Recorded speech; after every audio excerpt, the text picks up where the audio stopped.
no planet blah. Blah, blah, blah, blah, blah, blah, blah, blah, blah.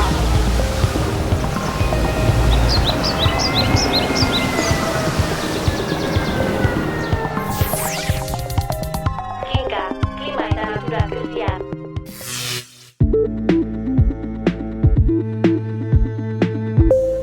Albisteak.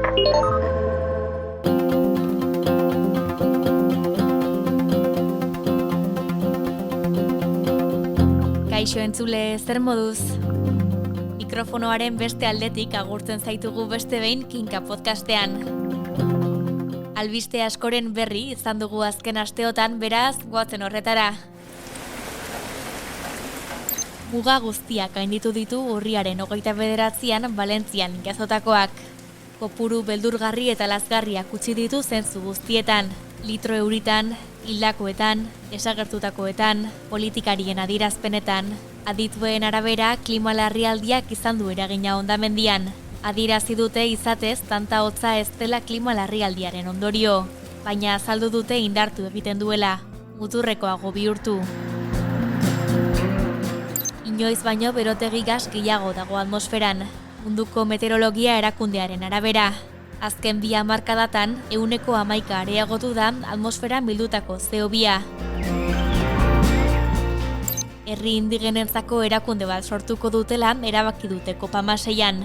Halaber, ez da aurrera pausorik eman bioaniztasuna leheneratzeko funtsaren auzian. Bestalde, hasi da bakun COP29 biltzarra.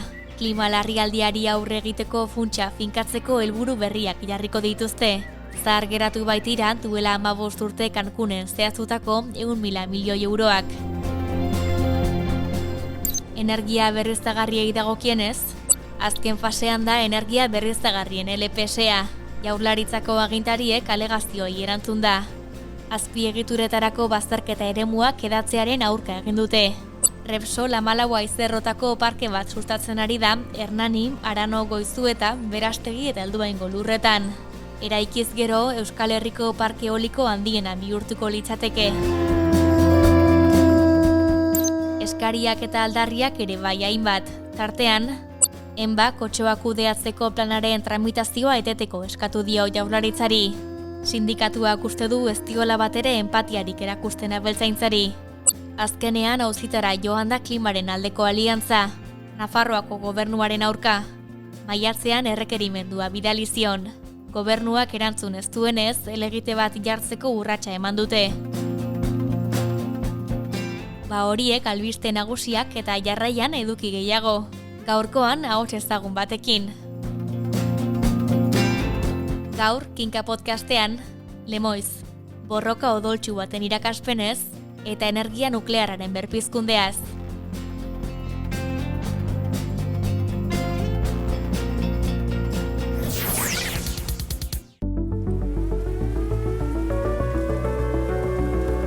Albiste gehiago Kinkaren buletinean. Eman izena berria.eu atarian eta jaso ingurumen gaiei buruzko azken albisten berri zure posta elektronikoan. Kinkatik Kinkara.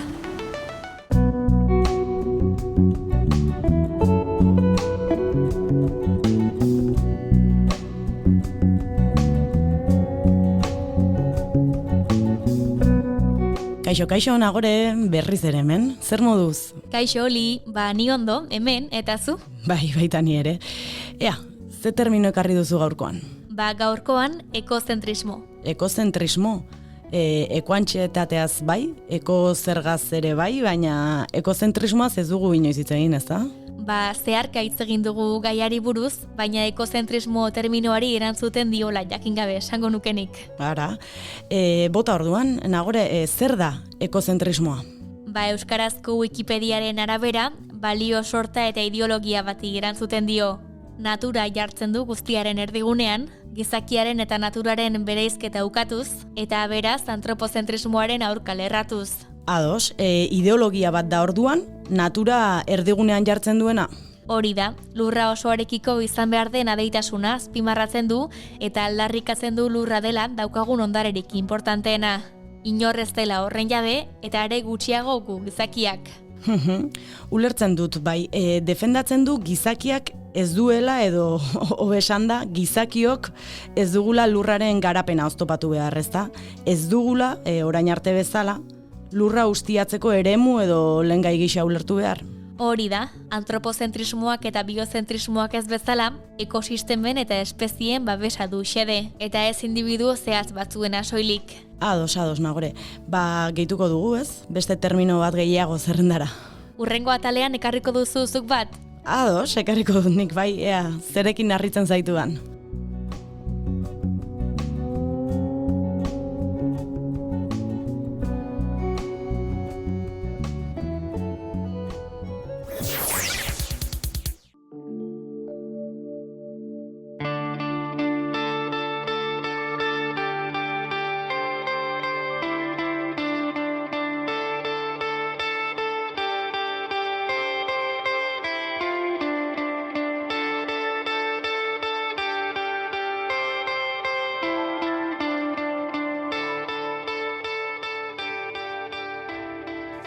Nuklearrik, ez, eskerrik asko. Balkoi, horma, kalekantoi eta tixerta andanaren estampa izan zen esaldi hori duela hainbat hamarkada. Eguzki gorri irribarretsu batez eta ondo hori batez lagundurik. Lemoizko zentral nuklearraren aurkako borrokaren euskarri izan zen. Eta hala, euskal gizartearen lelo eta aldarri bihurtu zen garai hartan. Aurten 40 urte bete dira proiektu hori bertan behera utzi zenetik. Eta Iñaki Petxarroman kazetari eta idazleak liburuxka batean bildu ditu auziaren mugarri nagusiak. Lemoiz, herri garaipen bat nuklearizazioaren aurka du izena. Txalaparta argitaletxearen enkargu idatzi du. Garaiura bizi izan zutenen eta borroka horretan eragile aktibo izan ziren hainbat lagunen testigantzarekin. 40 urte bete dira esan bezala, Lemoizko zentrala geldiarazi zenetik. Proiektuaren hastapenetik baina urte gehiago igaro dira. 1970ko hamarkadara egin behar dugu jauzi. Lasterketa nuklearra loratzen hasi zen eta Franco agintean zegoen garaira. Iñaki Petxarroman.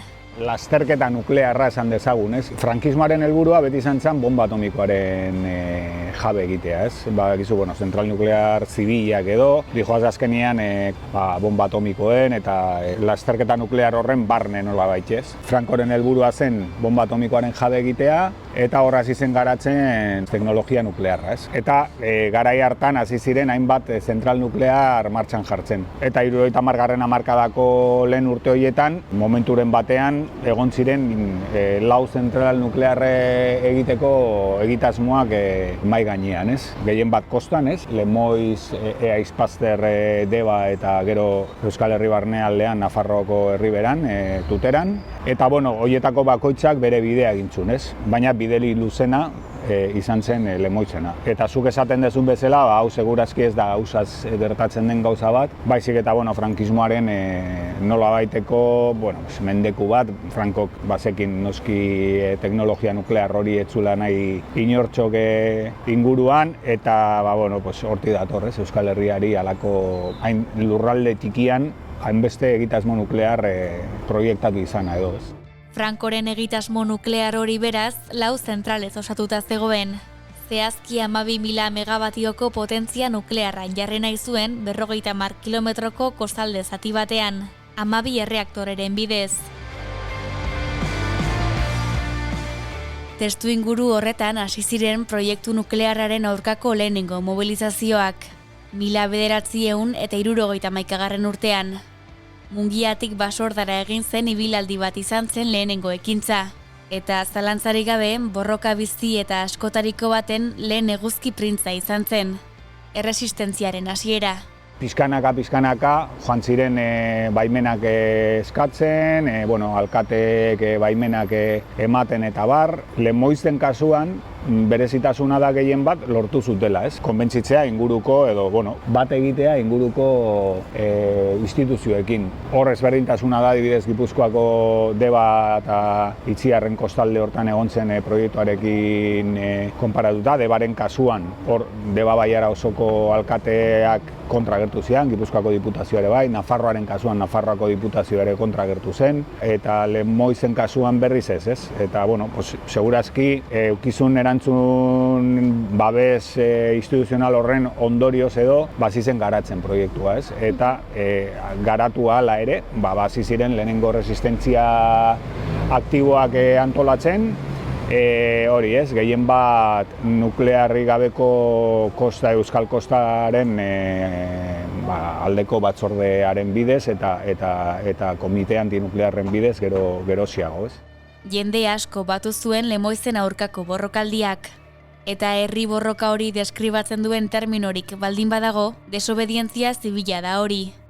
Gerora, beste iraultza askorentzat eredu izan zena bide batez. Hor, lehenengo saiakerak edo alegin antolatuak gertatu ziren, ez? Europa mailan ere baziren olakoak, ez? Mugimendu antinuklearra ordun ari zen zabaltzen Europan, Alemanian, Italian, hainbat herrialdetan badaudeia halako proiektu nuklearrak eta erresistentzia mugimenduak mugimendu antinuklear eta ekologistaren aldetik, ez? Euskal Herrian ere hau eratzen joan zen, ez? Gero oso modu zabalduan komite antinuklearren bidez, hau egon zian enpresetan, egon zian auzoetan, egon zian herrietan, ez? Eta, bueno, zuk esan da, ez? Egiten zituzten nola baite Iberduero hori eta proiektuari kalte egintzi zaioketen ekintza baketsuak, baina ondorioak izan zitaketenak, ez?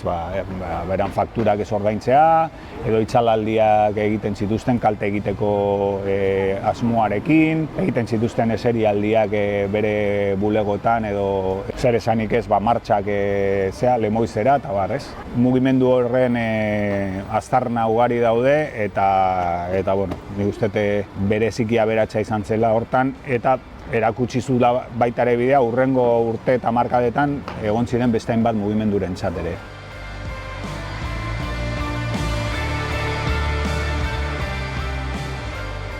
Liburuaren egileak aipatu bezala, herriaz gain eta izan zen beste eragileen nabarmen bat Lemoizen aurkako borrokaldian. Rol funtsezko eta batez ere eraginkorra jokatu zuen talde armatuak.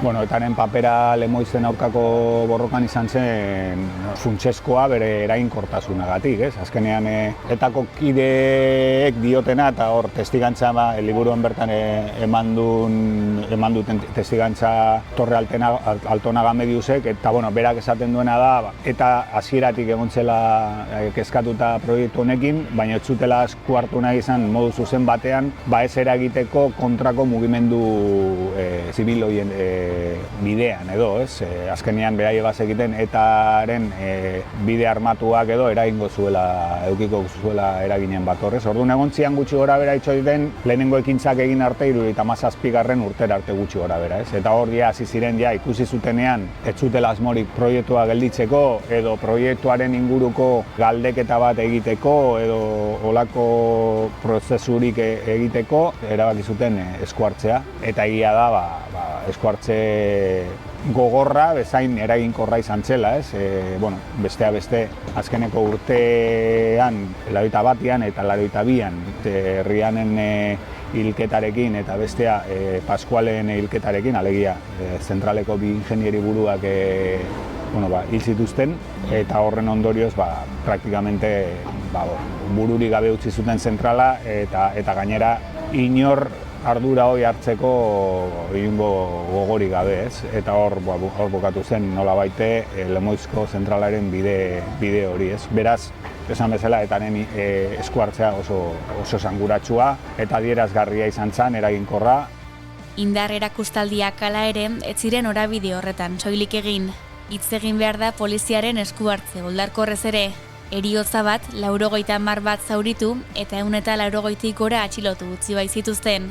Baita ere egia da oso garai konbultsoa zela Euskal Herrian, frankismo osteko lehenengo urte horietan indar parapolizialen atentatuak aldiro gertatzen ziren Euskal Herrian, hilketak, etaren indarkeria ere oso aktibo zeon, Lemoizen aurka zenbait urtetan dozenaka eta dozenaka sabotaje eta ekintza egiten zituzten, Iberdrola honen interesen kontra.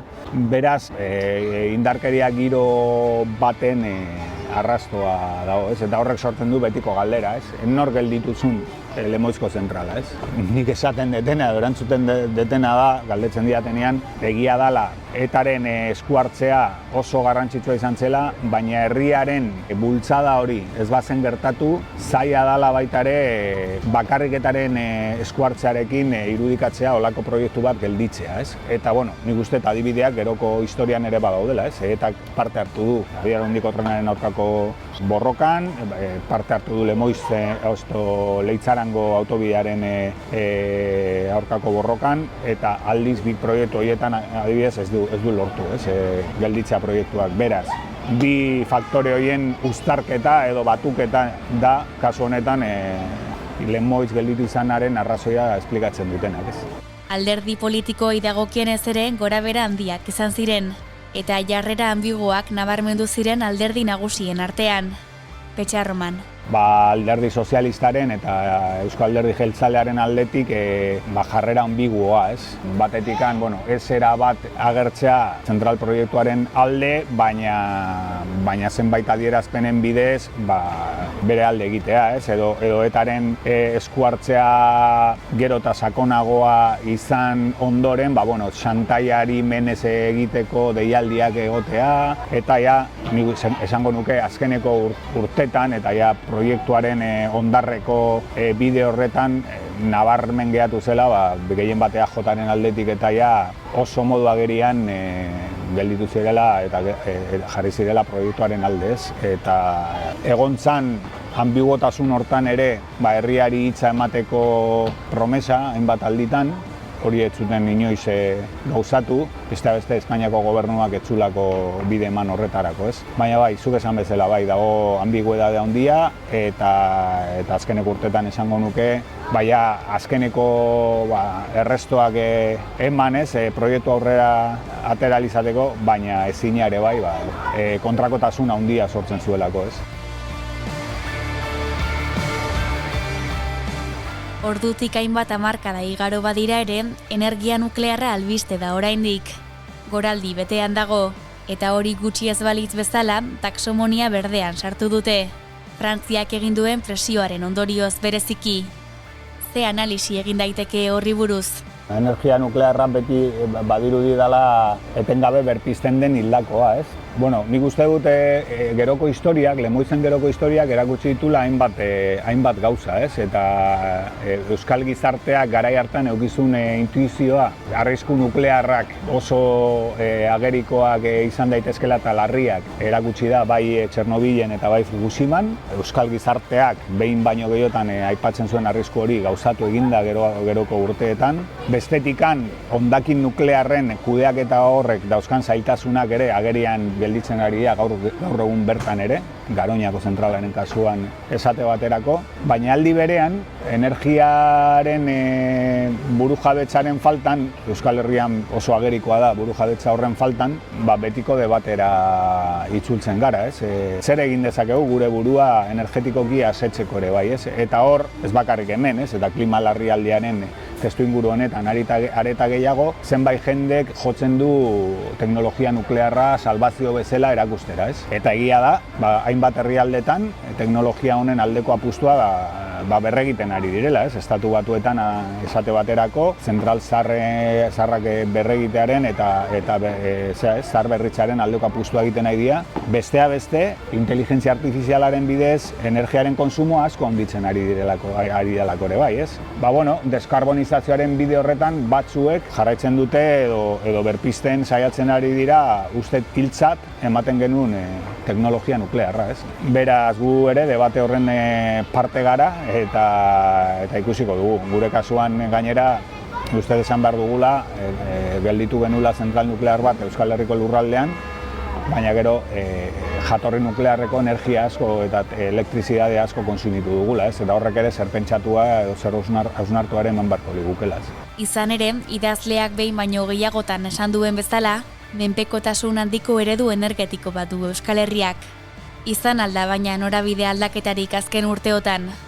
Ni uste aldaketa bat badagola, baina oso politikoa, ez? Sistema energetikoa jarraitzen dugu izaten zentralizatua, oso egitura handietan pentsatua, alegia, oain makroproiektuak datoz. Segurazki bai, eguzki energiaren bidez, edo eolikoen bidez proiektu ertainak eta txikiak jarri beharko liake toki gehienetan, eta hala ere ez litzake nahikoa izango gaur egun dugun konsumo energetikoa asetzeko, beraz horrek ere plantatzen digu, segurazki behar energetikoak edo konsumo energetiko horiek revisatu behar diala eta txikira, edo desazkundera jo behar dugula hortan, ez? Eta bitartean jarraitzen dugu gehien bat erregai fosiletatik datorren energia konsumitzen, ez? Egia da, Nafarroaren kasuan edo zenbait tokitan berriztagarrien sarrera hori gero eta handiagoa dela, baina burujabetzari dagokionez handikan ere oso dependienteak gea kanpoko energiarekiko, eta horrek bihurtzen gaitu oso zaurgarri, ez? Oso zaurgarri edo zein gorabera politiko, testuinguru politikoan egon daitezken gatazken gatibu edo preso bihurtzen gaitu, ez? Azkenean behar degulako bai ala bai, gure energia konsumo horri eusteko, kanpotik datorren energia hori, ez? Eta orduan, nik uste gogo eta atzeko gauza asko daudela hor, eta ni behintzat garbi daukat sistema energetiko aldatu egin behar dela eta konsumoa gutxitu egin behar dela, ez? Hortikan aurrera nola asetu gure burua, hasi beharko gineke berriztagarrien debate horretan, nola, ze modutan, nun ez, nun egin dezakeun kalte gutxien eta nun ez, eta bar, ez? Petxarromanen arabera hortaz, nuklearizazioaren aurkako herri garaipen bat izan zen, Komatxo artean, Lemoizko zentralaren aurkako borroka. Agerian geratu zen herriak baturik arraun eginik, gelditu edo behintzat kolokan jar dezakela halako proiektu handi bat. Egitasmo berriztagarriak, meategiak, Urdaibaiko Guggenheim, asko dira oraintxe martxan dauden proiektu handiak Euskal Herrian. Galdera da, geldiarazi daitezke? Lemoizko kasuaren irakaspen askotarikoak aintzat hartuz? Gogo eta honekin amaitu du hizketaldia. Iñaki Petxarroman. Ez nuke nahi konparatu ez da mendian kokatzen den zentral eoliko bat, Lemoizeko zentral nuklearrak suposatzen zuen arriskuarekin, ez? Beti ere, naiz eta gustoko izan edo ez izan, mendi batean kokatzen den zentral eoliko bat ezin da inundik inora konparatu Lemoizekin, ez? Herria benetan sinisten duenean, proiektu batek kalte egin diezaiokela eta antolatzen denean lortu dezakela horren aurka modu erainkor batean antolatzea. Galdera da, etaren eskuartzerik gabe lortuko zuen Lemoiz gelditzea, zintzuak ere izan behar geha, eta Alemanian edo Italian edo beste zenbait tokitan ez zuten lortu, ez? Orduan gure berezitasun historikoak ere nik uste badula zerikusirik hemen, eta ez nuke nahi inork egitea pentsatzean nahi naizela egiten indar armatuaren o indarkeria armatuaren apologia, Osea, egiten nolabait irakurketa historiko alik eta objektiboena, ez?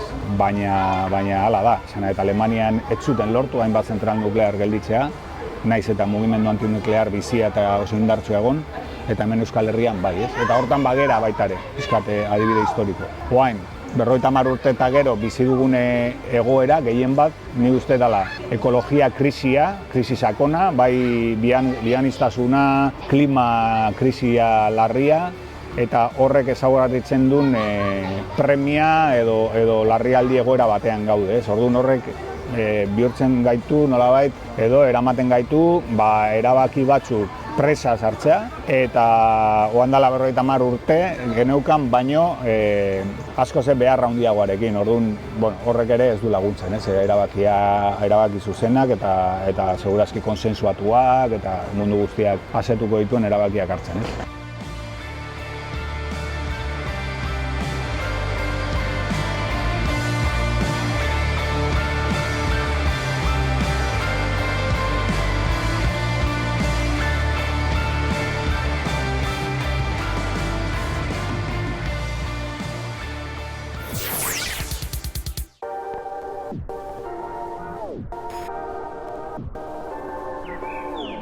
Orain kinka eraberrituan baita bonus traka ere. Hurrengo asteartean Iñaki Petxarroman. Kinka, etorkizun bizigarriak irudikatzeko.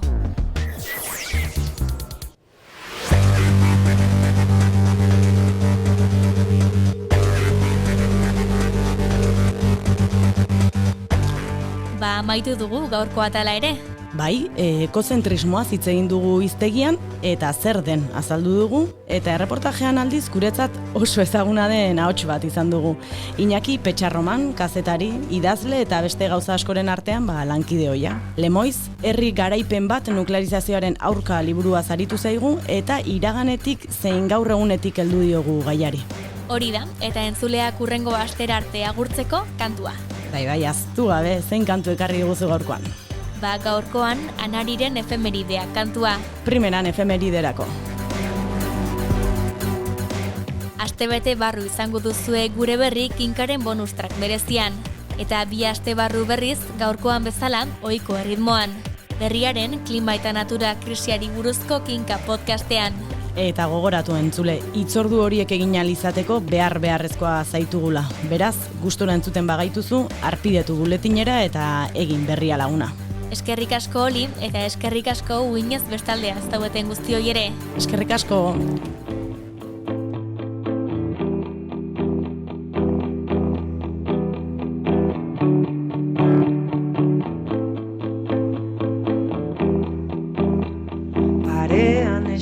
Zaidan neska horrek ez daki, berak daraman jertxea erantzi niola beste bati. Barrurantz begiratzen du berak leiotik, alako kotxe gorri baten maitatu zuen aspaldi. Kotxe gorrikoak ikusi du kalea gurutzatzen, bihotzak salto egin dio, giratu da eskerrak bera ez dena bada beste norbaitentzat, norbait ordea gabe ukitzen diogu elkarri efemeridea.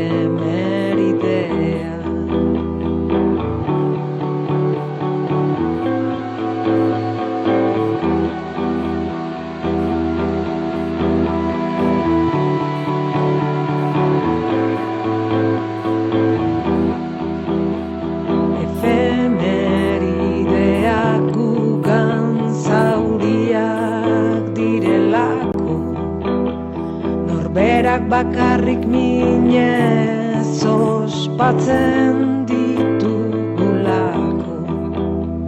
Ez gaude gunkarietan, tabernan, autobusetan gaude, talkarri ukitzen diogu efemeridea nahi gabe. Efemerideak gugan zauriak direlako, norberak bakarrik minez ospatzen ditugulako. Ez gaude gunkarietan, tabernan, autobusetan gaude, elkarri ukitzen dio